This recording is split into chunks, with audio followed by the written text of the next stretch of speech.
നമുക്കൊരു യാത്ര പോയിട്ട് വന്നാലോ? പൂവത്തിശ്ശേരി എന്ന് പറഞ്ഞിട്ടൊരു ഗ്രാമത്തിലേക്ക് ഒരു യാത്ര.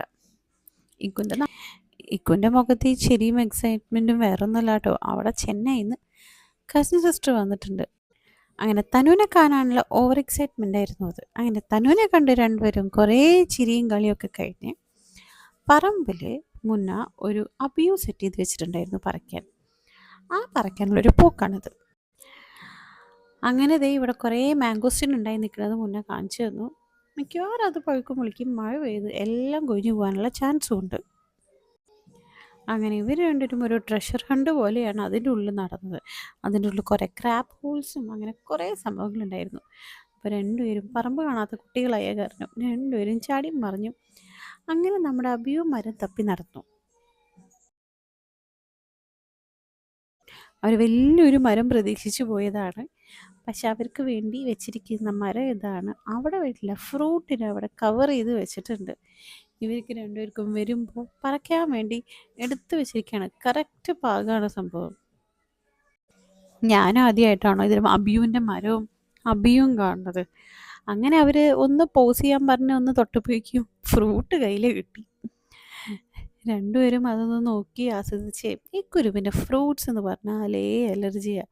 അതുകൊണ്ട് വേഗം കൈമാറി കൊടുത്തു. തൊടാൻ പോലും ഇഷ്ടമല്ല അതൊന്നും. ഇക്കു അവിടെ ഏതോ ഒരു പുഴുവിനെ കണ്ടതിനെ നോക്കി അയ്യോ അതിന് അമ്മാമ ഉണ്ടായിരുന്നെങ്കിൽ അമ്മാമ അതിനെ ഇപ്പം തന്നെ കൊന്നേനെന്ന് പറഞ്ഞ് നടന്നു. തനു ഓവർ എക്സൈറ്റഡ് ആയിരുന്നു ആ ഫ്രൂട്ട് കാണിക്കാൻ വേണ്ടിയിട്ട്. അങ്ങനെ തനു എനിക്കത് ആ ഫ്രൂട്ട് കാണിച്ചു തന്നു. ഇതാണ് ആ ഫ്രൂട്ട് എന്ന് പറഞ്ഞിട്ട്. അങ്ങനെ അതൊക്കെ പറിച്ചതിൻ്റെ ഓവർ എക്സൈറ്റ്മെൻറ്റിൽ ഞങ്ങൾക്ക് നമ്പാ തിരിച്ച് പോവാം ചൂടാണെന്ന് പറഞ്ഞിട്ട് രണ്ടുപേരും നടന്നു. പക്ഷെ മുന്നേ വിട്ടില്ല അവരെ വീണ്ടും. ഇനി അവരെ എല്ലാ മരവും കാണിച്ചിട്ടേ വിടുള്ളൂ എന്നായി. നെക്സ്റ്റ് അവരെ കാണിക്കാൻ കൊണ്ടുപോയത് പപ്പായയായിരുന്നു. ഏതോ ഒരു പപ്പായയുടെ പേര് പറഞ്ഞു, എനിക്ക് ഓർമ്മയില്ല കേട്ടോ. അത് റെഡ് ലേഡിയാന്ന് തോന്നുന്നുണ്ട്. അങ്ങനെ കുറച്ച് നേരം ഞങ്ങൾ പപ്പായനെ നോക്കി നിന്ന് ആസ്വദിച്ചു. ഓ വാവ്, പപ്പായ നന്നായിട്ടുണ്ട്, നല്ല ഭംഗിയുണ്ട്.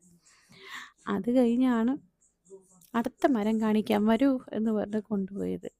നേരെ പോയത് ഞങ്ങൾ ഇനി ചാമ്പയ്ക്ക പറിക്കാൻ വേണ്ടിയിട്ട്. ഇഷ്ടം പോലെ ചാമ്പയ്ക്ക നമുക്കിങ്ങനെ ആവശ്യം പോലെ നമുക്ക് പറിച്ചെടുക്കാം. ഒരെണ്ണം പറിക്കുമ്പോഴേക്കും ബാക്കിയെല്ലാം നിലത്ത് വീഴും. അതായിരുന്നു അവസ്ഥ. അങ്ങനെ ഞങ്ങൾ കുറച്ച് പറിച്ച് അപ്പം തന്നെ ഇരുന്ന് കഴിച്ച് ആസ്വദിച്ചു കുറച്ച് നേരം. അതെ, നല്ല ഫ്രഷ് ചാമ്പയ്ക്ക. അത് മുന്നേടെ സ്വന്തം നട്ടുണ്ടാക്കിയ കുറച്ച് ചാമ്പയ്ക്കകൾ കഴിക്കാമെന്ന് വിചാരിച്ചു. പിന്നെ അതിൻ്റെ ഉള്ളിൽ പുഴു ഉണ്ടോയെന്ന് എനിക്കാണെങ്കിൽ പറിച്ച് കഴിക്കണ സാധനം കണ്ടു കഴിഞ്ഞാൽ അതിൻ്റെ ഉള്ളിൽ പുഴു ഉണ്ടോ എന്നൊക്കെ സ്കാൻ ചെയ്തിട്ടേ ഞാൻ കഴിക്കുള്ളൂ. അങ്ങനെ ഞാൻ ഒരെണ്ണം കഴിച്ചു. അത് സക്സസ് ആയിരുന്നു. അപ്പോൾ അടുത്തതും പറിച്ചു. പറിക്കാൻ നല്ല രസമുണ്ട് കേട്ടോ. അത് പിടിച്ച് വലിച്ചിങ്ങനെ വെറുതെ വലിക്കാൻ നല്ല രസമുള്ള സംഭവം അത്. അങ്ങനെ ഞങ്ങൾ ഞങ്ങളുടെ കുറച്ച് ഫ്രൂട്ട്സൊക്കെ കളക്ട് ചെയ്ത് ഇവിടുത്തെ ചാമ്പ പറക്കലൊക്കെ ഇങ്ങനെ സൈഡ് ബൈ സൈഡ് നടക്കും. അത് പറിക്കും തോറും അതിങ്ങനെ അവിടെ നിന്ന് ഇവിടെ നിന്നൊക്കെ കണ്ടുകൊണ്ട് ഓരോ കൊലകൾ കണ്ട് കണ്ട് പറിച്ചുകൊണ്ടിരിക്കുകയാണ്. ഇനി നമുക്ക് പറമ്പിൻ്റെ അപ്പുറത്തെ ഏറ്റവും അറ്റത്താണ് ഒരു മാവ് ഉണ്ടെന്ന് പറഞ്ഞു. അവിടെ ഭയങ്കര ടേസ്റ്റി ആയിട്ടുള്ള മാങ്ങയുണ്ട്. അപ്പോൾ അവിടേക്ക് ഒന്ന് പോയി നോക്കാം എങ്ങനെയുണ്ടെന്ന്.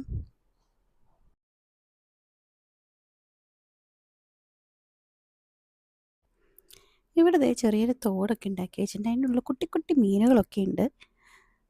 പക്ഷെ ഞാൻ അതിൻ്റെ ഉള്ളിൽ വീഴാൻ പോയതാണ് ഏറ്റവും നല്ല രസം. ഓക്കെ, നമുക്കിനി മാങ്ങ പറിക്കുന്ന ആൾക്കാരുടെ അടുത്തേക്ക് പോകാം. അതെ അതെ, അവിടെ മതിലിൻ്റെ മേളിൽ കിടന്ന് ഒരാൾ മാങ്ങ പറിക്കാൻ നോക്കുന്നുണ്ട്. അവിടെ നല്ല തകൃതിയായിട്ട് മാങ്ങ പറിച്ചുകൊണ്ടിരിക്കുക. നമുക്ക് പിന്നെ പ്രോത്സാഹനം മെയിനാണല്ലോ, പ്രോത്സാഹിപ്പിച്ച് അങ്ങോട്ട് കൊടുത്തു. അപ്പം മാക്സിമം അങ്ങോട്ട് പറിച്ചോട്ടെന്ന് വിചാരിച്ചു. അതിന് തോട്ടിയുടെ വലയിലൊന്നും വീണില്ല, എല്ലാം നിലത്താണ് വീണത്. അപ്പോൾ പിന്നെ അത് പറക്കലായി അടുത്ത ജോലി. ഞാനല്ല, അവരാട്ടാ പറക്കിയത്. തോട്ടിയും മാവൊന്നും എൻ്റെ സൈസിനില്ലാത്ത കാരണം ഞാൻ ആ ഭാഗത്തേക്കേ നോക്കിയില്ല. കുറച്ച് ദൂരത്ത് നിന്ന് അവർ പറക്കുന്നത് വായ നോക്കി നിന്നു കുറേ നേരം. പിന്നെ എൻ്റെ അടുത്ത് പറഞ്ഞു, എൻ്റെ സൈസിനുള്ളൊരു മാവും എൻ്റെ സൈസിന് പറിക്കാൻ പറ്റിയൊരു മാങ്ങ അവിടെ ഉണ്ട്, വേണമെങ്കിൽ നീ പോയി പറിച്ചോളാം. അപ്പം പിന്നെ ഞാനൊന്ന് പറിക്കാൻ നോക്കി. ദേ ഇതാണ് ആ മാങ്ങ. അങ്ങനെ കഷ്ടപ്പെട്ട് പറിച്ച മാങ്ങയും കൊണ്ട് ഞാൻ എല്ലാവരും കാണിച്ചു കൊടുത്തു, ഞാൻ പറിച്ച മാങ്ങ എന്ന് പറഞ്ഞിട്ട്. ഒരെണ്ണം പറിച്ചപ്പോൾ ഒരെണ്ണം കൂടിയും പറിക്കാനൊരു ഇൻട്രസ്റ്റ്. അത് കുറച്ച് ഹൈറ്റ് കൂടിപ്പോയി, എന്നാലും ചാടി പിടിച്ചു നമ്മൾ. വിട്ടുകൊടുക്കില്ലല്ലോ. ചാടി പിടിച്ച വഴിക്ക് എല്ലാവരും പറഞ്ഞു, ആ മാങ്ങയുടെ ചൊന നിൻ്റെ തലയിൽ വീഴാനുള്ളതാന്ന്. അങ്ങനെ എന്നാലും അത് പറിച്ച് വേഗം മമ്മിയുടെ കയ്യിൽ ഹാൻഡ് ഓവർ ചെയ്തു.